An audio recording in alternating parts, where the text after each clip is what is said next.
now. And I'm like, yeah, the other two do it by the book, and we do it off road. That's right. Nice. So, will Dash be able to control his dreams at all, or is it going to be overwhelming? He has a limited ability to control. So what I mean is, when it's a murder, it overcomes him, and he has to literally find somewhere to hide, so that people don't wonder why this guy's having a convulsion. But little things throughout the day, little things like somebody dropping a tray of silverware, or which elevator's going to open, like he gets a little twitch, and he knows that's going to happen. So it's all based on the proximity to him.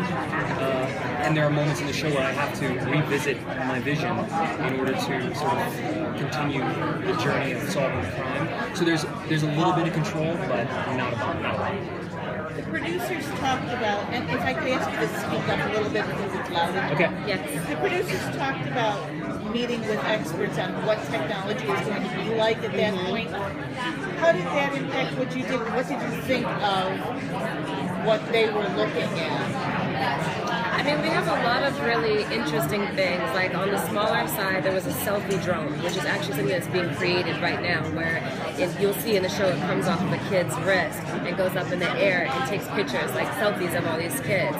And so that's something that's being created. We also have something that Mr. Spielberg came up with called a smart gun, and that gun actually runs your information and makes a choice about what kind of bullets, or if it's going to use the air gun. What kind of target it's looking at? Yeah. If it's a threat or not. Right. You know. If that person has a record, all of that stuff. So there's a lot of really interesting things in the world coming up. And it's exciting for us. You know, we're learning this as we go. All we've shot so far is the pilot, Yeah. and it's exciting to know that we have an opportunity as a show to predict the future in a very, from a standpoint of science and fantasy. You know, all of the things that they're inventing for the show are based in science. They're feasible inventions that may not happen next year, but they very much could happen in 50 years. what he was saying was really interesting is like, you know, with Tom Cruise doing the whole visual thing there, that literally is an iPhone. That's literally what you're doing. You know what I mean? The story is that after seeing the movie and Tom Cruise swiping all those images left and right, Steve Jobs saw the film and said, I want to use that, let's make that real. And that's how we have swiping technology on our phones. So it's pretty neat to know that there's a legacy of being innovative and predicting the future, if you will. Were you really familiar with the movie, and did you think to yourself, this needs a TV show made off of it? You know, when I saw that, when it was pilot season and I was auditioning for the pilots that I was auditioning for, I saw this and I thought, that's really cool. And I was really excited to find out that it wasn't just a reboot, it wasn't just a reimagining or following the same character that you knew from the movie.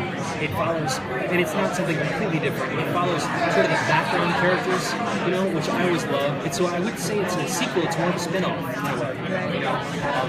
I'm really excited to be a part of it, and even just to be in the room auditioning for it was a thrill. Are you glad you didn't have to shave your head? Last question. I do though. I mean, I have to shave it shorter than this. I'll do whatever, man. I'm working for Steven Spielberg. You tell me what to do.